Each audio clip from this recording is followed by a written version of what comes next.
Hello and welcome to your full breakdown on the tariffs that Trump is throwing on Canada. You know, the reason Canadians are doing this at hockey and basketball games.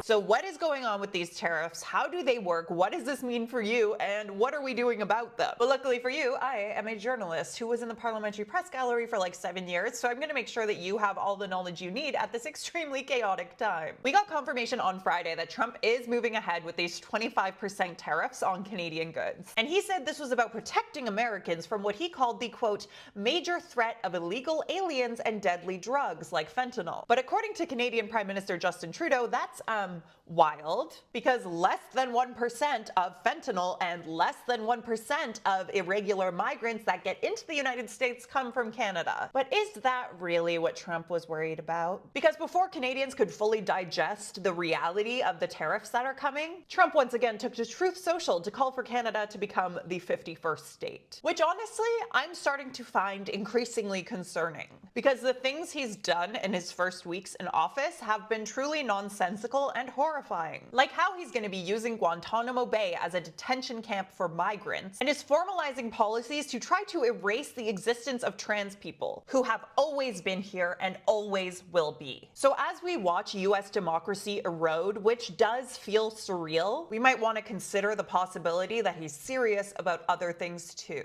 But for now, the only war between our two nations is a trade one. Trump announced sweeping 25% tariffs on basically all Canadian goods with a lower rate of 10% on Canada's energy products. These are going to take effect on Tuesday. Although Trump and Trudeau are talking this afternoon at 3 p.m., which is, as I'm filming this, an hour and 12 minutes from now, so a lot could change. But if they do go ahead, Canada is hitting back. We've got a list of $155 billion worth of goods that will be hitting with 25% tariffs. But we're not starting at $155 billion worth of goods. We're starting at $30 billion worth of goods, and we're going to escalate that as time goes on. The full list is going to be open for public comments for 21 days before it's implemented, because that way the government can try to avoid any nasty economic surprises. But these tariffs will be put in place on $30 billion worth of goods come Tuesday. So this means that for Canadians, American products like orange juice, peanut butter, booze, coffee, and cosmetics will get pricier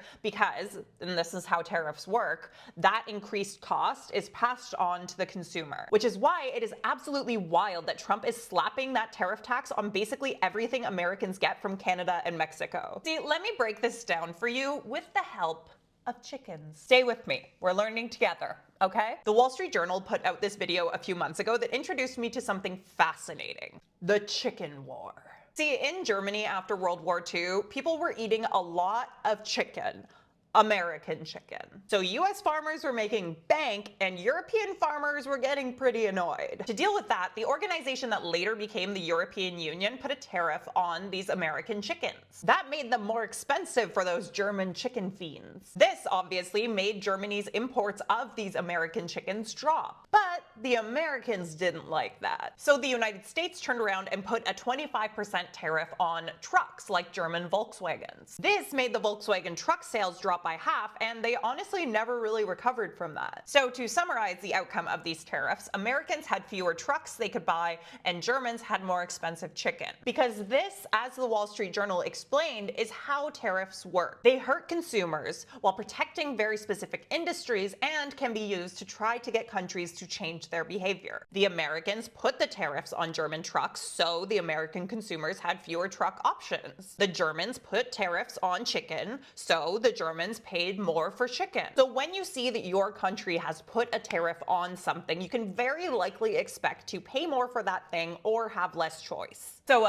for Americans, these tariffs mean you either pay more or have less choice for everything from Canada and Mexico. To give you some examples, Americans, and sadly the rest of us too, will be paying more for cars because the parts to make a vehicle jump across the Canadian, US, Mexico border so many times before they become a full, complete vehicle. So that's brutal. Canada also exports tons of softwood lumber to the US, and US houses are mostly made out of wood. So enjoy those housing prices. Oh, and 61% of oil that was imported into the US between January and November last year, yeah, that came from Canada. And now that is gonna have a 10% tariff on it too. So have fun with the higher fuel prices, America. Canada is being more specific about the things that we're targeting with tariffs, and again, is going to have that bigger list open for public comment, so hopefully our stuff won't be hit quite as hard. Although unfortunately, when there's a tariff on, say, American makeup, people tend to buy non-American makeup more often, which increases demand, which then also makes those prices go up. So tariffs also have a ton of downstream impacts on prices. Canada actually just released its first full list of the items that are going to be subject to that first round of tariffs, so I'm going to have that linked in the bio of my YouTube version of this video, so feel free to head there and click on it if you want to read some more specifics. But at a glance, it includes a lot of meat, dairy, cheese, food stuff in general, some booze, clothes, tires, and lots of other stuff. I also spoke briefly with economist Andrew Leach, and he told me that the impact you're going to feel from these tariffs will kind of depend on where you live. Like Ontario has a ton of auto production jobs, and according to an auto industry supplier, these tariffs could cause North America's vehicle production to, quote, grind to a halt in less than a week. Canadians might also get a very brief drop in energy prices because, you know, we're suddenly seeing a huge loss of value from our largest trading partner. Overall, though, Leach told me that a lot of our economic models are designed to predict the impact of small changes, not the disruption of our most important trading relationship. So basically, we don't 100% know what this means, and a lot of economists are working very hard right now to figure that out. My personal takeaway right now is that this whole thing is incredibly stupid, and it just makes life harder for everyone. Canadians, Americans, Mexicans, by needlessly making stuff more expensive. Thanks, Trump. That golden age you're talking about seems to be going really well. Okay, now that you have a rough idea of how all this works and what it means for you, let's look at how people are reacting. So beyond the counter tariffs, we've also got several provinces taking American booze off of the shelves of the places where we buy liquor. And Ontario Premier Doug Ford just ripped up an almost $100 million contract with Elon Musk's Starlink, saying Musk is, quote, part of the Trump team that wants to destroy families' incomes, destroy businesses. Meanwhile, as Trudeau announced the tariffs, he gave a speech that a lot of people seemed to like. The thing that stood out to me in the speech was a lack of partisanship and the fact that he was really talking about Canadian leaders coming together and Canadians coming together. And he told us how we can push back, like by sticking to Canadian products when you're shopping. Unfortunately, not everyone was taking the Team Canada approach. Shopify CEO Toby Lutke was basically licking Trump's toe jam on Twitter and basically telling Canada to cave to Trump's demands. Demands that seem to be changing by the minute, so... But this won the Shopify CEO a Truth Social shout out from the president himself. So congrats on the successful US bootlicking, Toby. Now, Toby and some of his Shopify executive peers have also been pretty publicly supporting conservative leader Pierre Poilievre, even going so far as to, as she put it, quote, support Poilievre's wife's organization with office space for events. So how is Poilievre juggling these competing pressures? Well, other than seemingly painting himself orange, he gave a speech absolutely littered with slogans where he called for stuff like strengthening our border, which is one of the things Trump had been demanding, so in other words, caving, and said we should help Canadians by doing stuff like getting rid of the capital gains tax. You know, that tax on the super wealthy that the Shopify guys have been calling for Canada to ditch for ages now? Super smart plan. Deal with the economic impact that regular Canadians are going to feel from these tariffs amid record wealth inequality by cutting taxes for the rich. Now, to be fair, this was just part of his plan. He also wanted to do other tax cuts and build pipelines while strengthening our military with less tax money to do that. But at least we'll have more money from that pipeline he wants to build in 7 to 9 years.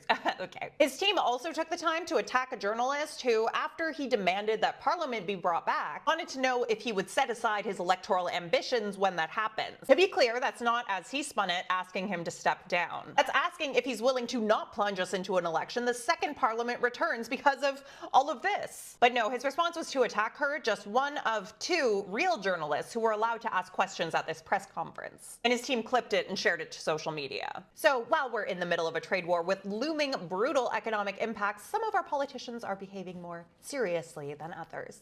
Now, any of this could change in a second, so I hope this video isn't entirely outdated the second I put it out. And I hope that either way it helps you understand what's going on. Because it's all very stupid. But unfortunately, stupid times tend to be when we have to be the smartest. What do you think of all this?